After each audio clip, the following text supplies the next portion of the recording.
Joining me now is Wyoming Republican Senator John Barrasso, a member of the Senate Foreign Relations Committee. Senator, thank you for being here. Thanks for having me. So why now? Why has your committee introduced this new authorization of the use of military force just days after that strike in Syria? Well, Sandra, I oppose it.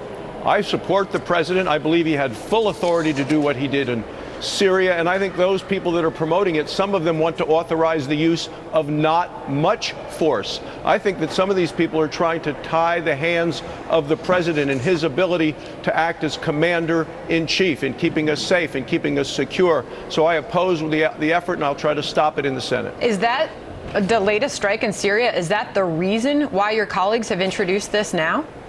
Well, I don't think so. This is something that they have been working on over the years. Something like this was introduced previously. I opposed it then because my concern is they're trying to limit the president's ability to use the authority that I believe he already has. Would this have prevented the president from doing what he did?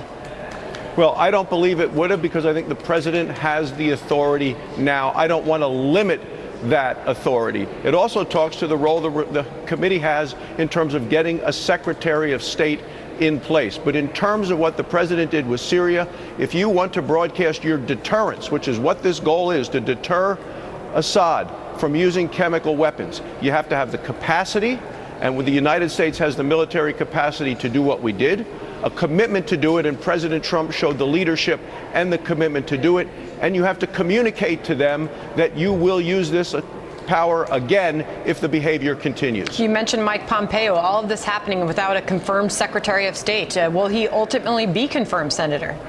Well, I believe that he will, but you know, the Democrats have been so obstructive in part of their resistance movement to anything the president tries to do in terms of getting his team in place. There are many members of Democrats who voted for Mike Pompeo when he was confirmed to be the CIA director, who are now backing up and seem to be held hostage by the liberal left, who don't want President Trump to have his team in place. I fully support Mike Pompeo. Anybody that listened to the 5 hours of testimony knows that he is the right person for the job. You know, first in his class at West Point, Harvard Law School, member of Congress, director of the CIA. I've traveled with him overseas, been to international security conferences with him. He knows the people, he knows the issues. He's the person for the job. Some of your colleagues still seem to be on the fence. So we asked Rand Paul about this a few moments ago, and he sort of gave us a non-answer. Listen to this. Even Mike Pompeo admits there's no military mission. But if there is no military solution there, who wants to send more GIs? And unfortunately, Congressman Pompeo, Director Pompeo, is for sending more GIs to Afghanistan. What do you say to Senator Paul? Well, the second that President Trump nominated Mike Pompeo, Rand Paul has been very consistent, came out against him, but you have this unified Democrat opposition who's trying to keep Mike Pompeo or anybody that the president nominates from getting on the job. The president needs his team. He deserves to have his team. We need to get Mike Pompeo on the job. Senator, are more sanctions on Russia coming?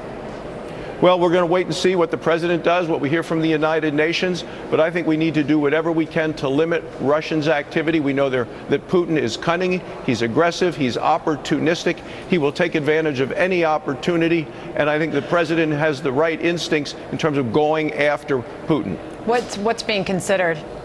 Well, there are a number of different sanctions, certainly in terms of some of the pipelines that Russia's trying to build, this Nord Stream 2 to transport gas from Russia to Europe.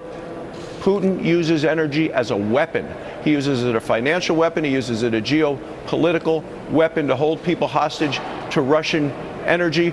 We need America to be more dominant in energy. The president talks about energy dominance, not just energy security or energy independence. We need to be using the resources we have at home in America to be able to sell that and send that energy overseas so people aren't as dependent upon Russia. We need to use energy as a geopolitical weapon as well. I'm hearing from you the possibility of more sanctions coming. You're urging the president to remain tough on Putin and Russia. The White House has left the door open and showed that the president is still possibly willing to meet with Vladimir Putin. Would you think that that is a good idea? Well, the president will make that decision, but I think what is a good idea today is to get a Secretary of State in place confirmed. If diplomacy is the answer, which the Democrats continue to point to, we need a Secretary of State in place, and then the full team can make those decisions along with our Commander-in-Chief, President Trump. But as far as a direct meeting with our president and Russia's President Putin, is that something that you would support the president in doing?